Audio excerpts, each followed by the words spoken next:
Well, what a windy day it was on Sunday, and we'll get a break from the winds on Monday with generally sustained winds at 5 to 10 miles per hour, a few gusts up to 15, and then the winds are going to be cranking up for the remainder of the week, especially for the second half of the work week, where gusts will be around 35 miles per hour.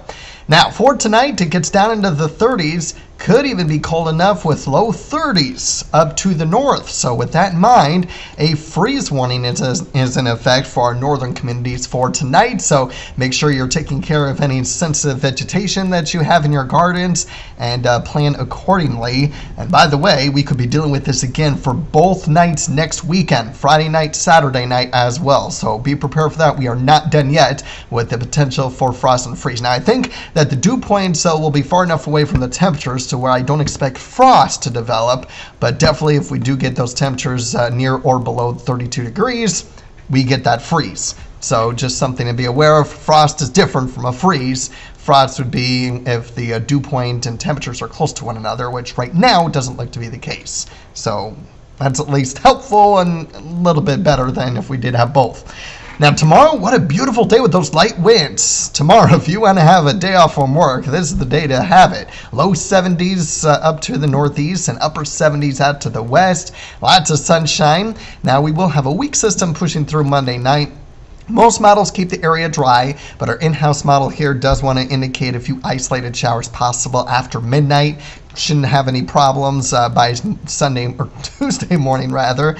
By sunrise, should be completely east if anything does develop. So right now I'm keeping it out of the 8-day, but I just wanted to point it out just to be something that we'll have to keep an eye on.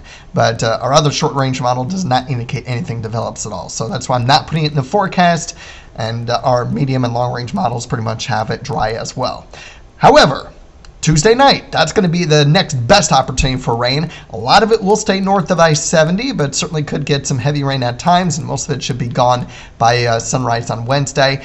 But we do have a marginal risk of severe weather with that activity for Tuesday evening and with the hail and wind threat. So that will be something that we'll have to keep watch on.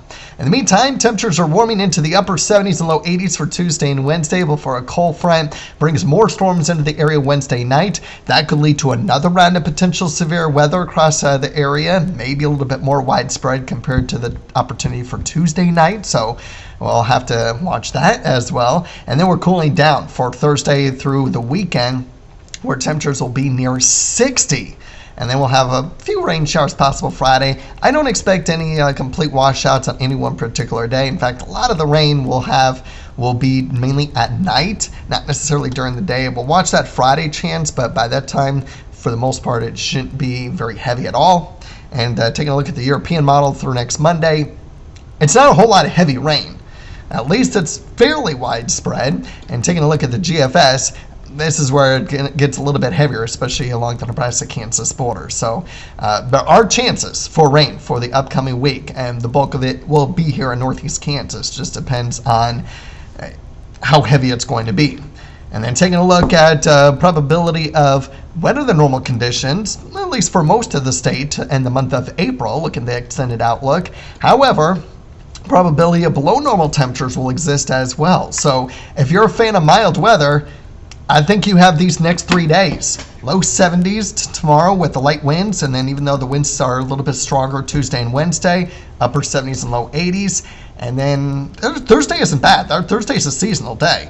And then it gets kind of a little bit on the cool side for Friday through the weekend. Again, watch out for those lows down in the 30s over the weekend.